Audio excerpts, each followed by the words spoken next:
Assalamualaikum warahmatullahi wabarakatuh. Kami dari kelompok 3 ingin menjelaskan makalah kami yang membahas tentang tahapan perkembangan sebelum lahir atau prenatal. Baik, perkenalkan, nama saya Arista Dian Winafika. Di sini saya ingin membahas tentang pengertian perkembangan masa prenatal. Perkembangan dan pertumbuhan memiliki arti yang berbeda.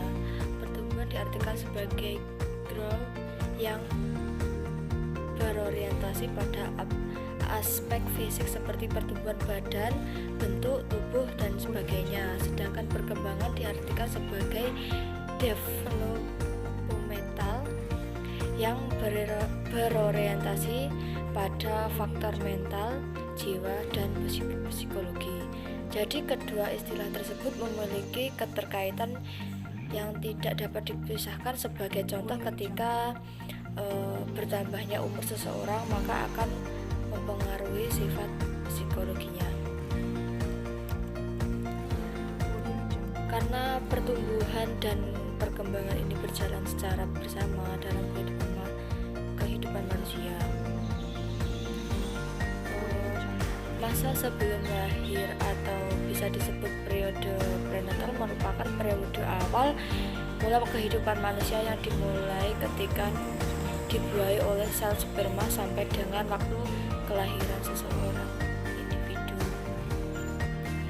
Pada umumnya proses ini berlangsung selama 9 bulan atau sekitar 280 hari sebelum lahir. Dan yang poin 2 yaitu tahapan perkembangan prenatal. Menurut John Wilson-Trock, tahapan perkembangan masa prenatal terbagi dalam 3 fase, yaitu fase germinal, fase embrio, dan fase janin.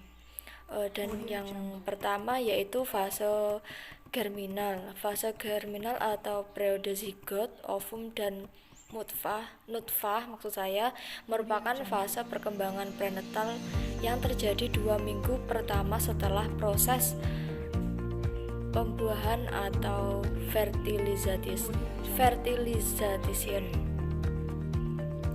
Saat itu sel sperma bergabung dengan ovum dan menghasilkan sel baru yang disebut zigot.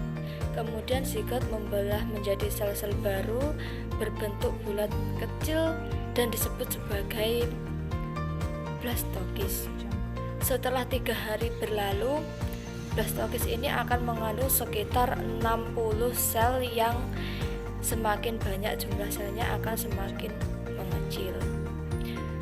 Baik, hanya itu yang dapat saya sampaikan. Selanjutnya akan disampaikan oleh teman saya.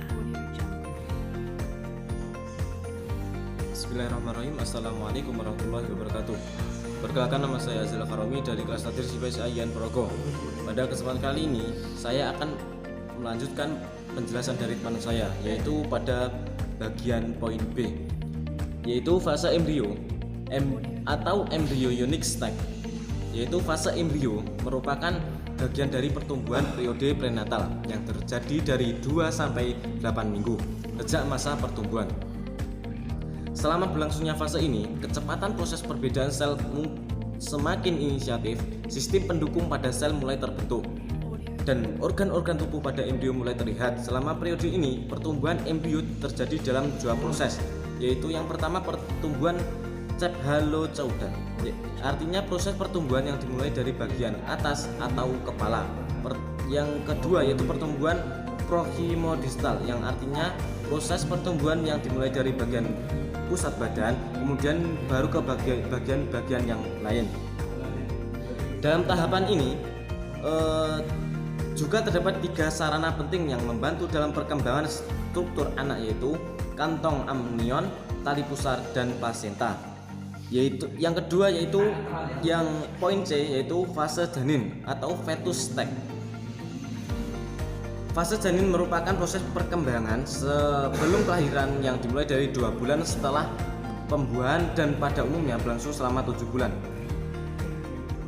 Pertumbuhan dan perkembangan semakin menunjukkan proses yang luar biasa.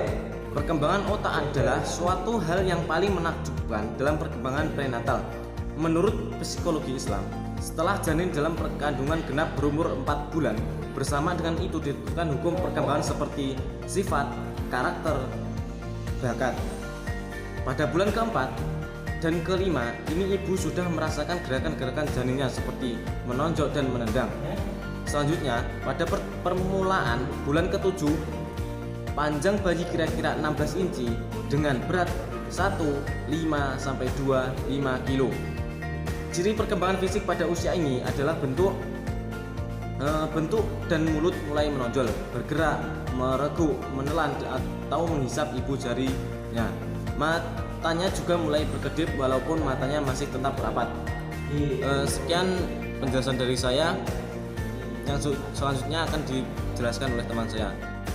Di sini saya akan melanjutkan presentasi dari teman saya tadi, yaitu 3 trimester perkembangan masa prenatal. 1. Trimester pertama atau 3 bulan pertama. A. Pembuahan minggu keempat memiliki ciri fisik panjang kurang dari 0,25 cm. Saraf tulang belakang mulai terbentuk, sistem saraf dan jantung. Yang B. Minggu ke-8 memiliki ciri fisik panjang sekitar 2,5 cm. Otak mulai terbentuk, denyut jantung pada janin mulai dapat dideteksi dengan ultrasound. Yang C.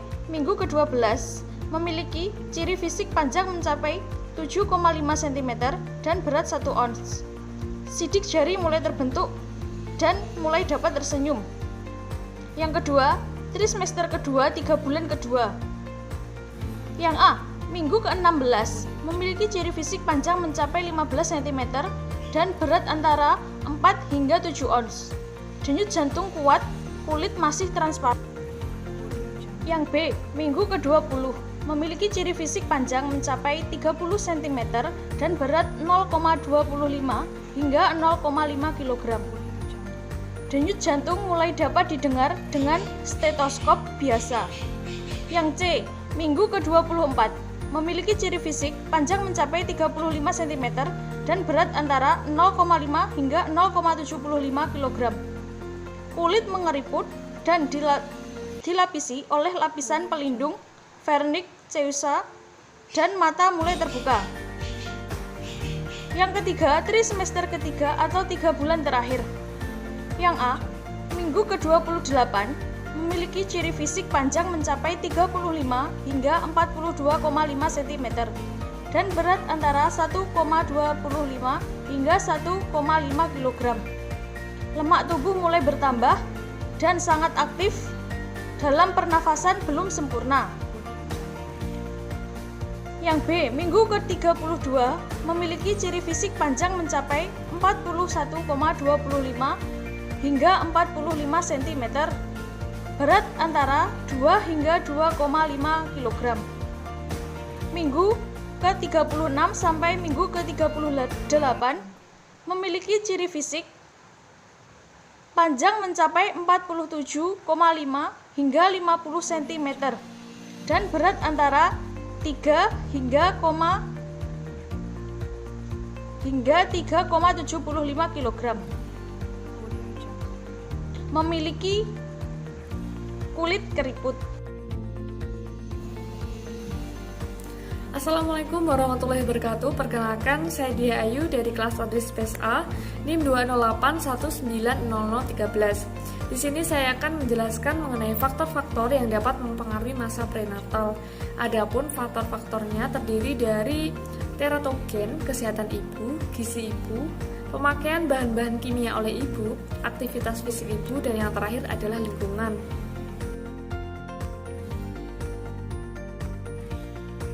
Yang pertama adalah teratogen. Teratogen merupakan suatu agen yang bekerja dalam perkembangan janin untuk menimbulkan perubahan permanen, baik itu bentuk maupun fungsi janin. Teratogen ini dapat berupa bahan asing, obat-obatan tertentu, zat kimia, bahkan penyakit yang dialami ibu hamil. Pada umumnya, kelainan teratogen ini disebabkan oleh paparan yang berasal dari luar, baik secara langsung maupun tidak langsung. Contohnya, sel telur yang sudah dibuai akan membutuhkan waktu sekitar 6 minggu untuk melekat pada janin. Pada proses ini, janin mendapat suplai darah yang berasal dari sumber yang sama dengan ibu, sehingga hal tersebut memungkinkan zat asing untuk masuk ke aliran darah janin yang sedang berkembang. Selain itu, kelainan janin juga dapat terjadi ketika paparan teratogen bertepatan dengan perkembangan organ tertentu. Contohnya seperti ibu hamil yang mengonsumsi alkohol pada saat janin berusia 1 bulan. Hal tersebut dapat mempengaruhi perkembangan otak dan tulang sang janin. Yang kedua adalah kesehatan ibu. Kondisi kesehatan ibu hamil secara menyeluruh juga turut serta mempengaruhi pertumbuhan dan perkembangan janin. Ibu hamil yang memiliki penyakit kemungkinan besar dapat mempengaruhi perkembangan masa prenatal pada bayi.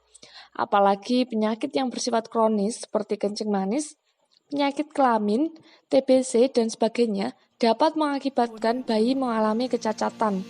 Besarnya pengaruh dan dampak ibu hamil terhadap perkembangan masa prenatal juga terlihat jelas apabila ibu hamil menderita sindrom kehilangan kekebalan tubuh atau yang dikenal sebagai AIDS. AIDS merupakan penyebab utama kematian yang menjadi peringkat ke-8 di kalangan anak-anak usia 1-4 tahun. Faktor yang ketiga adalah gizi ibu. Faktor lain yang cukup berpengaruh pada perkembangan bayi masa prenatal adalah gizi ibu. Hal ini dikarenakan janin yang berkembang sangat bergantung pada gizi yang diperoleh dari sang ibu. Oleh sebab itu, makanan ibu hamil harus mengandung cukup protein, vitamin, karbohidrat, dan lemak untuk menjaga kesehatan si bayi. Yang keempat adalah pemakaian bahan-bahan kimia oleh ibu hamil. Bahan kimia yang terdapat pada makanan dan obat-obatan apabila termakan dan tersebar pada peredaran darah ibu hamil, maka hal tersebut dapat mempengaruhi perkembangan janin. Karena pada bahan-bahan kimia akan menimbulkan efek samping, baik itu pada fisik maupun sistem kimiawi dalam tubuh janin yang disebut dengan metabolisme tubuh. Bahan-bahan kimia tersebut akan mempengaruhi rahim ibu yang secara tidak langsung juga mempengaruhi perkembangan janin. Yang kelima ada aktivitas fisik ibu hamil. Ibu hamil yang malas bergerak atau jarang olahraga dikhawatirkan akan terganggu kesehatan janinnya. Seorang ibu hamil harus aktif dari sebelumnya agar kondisi dirinya selalu sehat. Namun perlu juga diperhatikan bahwa tidak semua jenis olahraga dapat dilakukan ibu hamil dan tidak semua ibu hamil diperbolehkan berolahraga. Hal tersebut perlu dikonsultasikan dengan dokter kandungan atau dokter yang bersangkutan untuk membantu memilih jenis dan porsi olahraga mana yang tepat untuk dilakukan. Faktor yang terakhir adalah lingkungan. Kondisi lingkungan juga sangat berpengaruh pada kesehatan ibu hamil dan perkembangan janin yang ada di dalam perutnya. Contoh sederhananya adalah polusi udara dari kendaraan. Menurut studi Amerika Serikat dalam jurnal Epidemiologi dan Kesehatan Komunitas, tingginya paparan polusi udara dari asap kendaraan bermotor yang dapat menyebabkan terganggunya pertumbuhan dan perkembangan janin, sehingga hal tersebut berdampak dengan kondisi fisik bayi yang lahir dengan berat badan yang rendah. Tidak hanya itu, resiko mengalami serangan akut seperti hipertermia dan tidak bisa bernapas dengan normal. Apabila hal tersebut terjadi dalam jangka waktu yang lama, dikhawatirkan akan mempengaruhi perkembangan otak si bayi. Cukup sekian video penjelasan dari kelompok kami. Apabila ada kurang lebihnya, saya mewakili kelompok memohon maaf yang sebesar-besarnya. Akhiran, wassalamualaikum warahmatullahi wabarakatuh.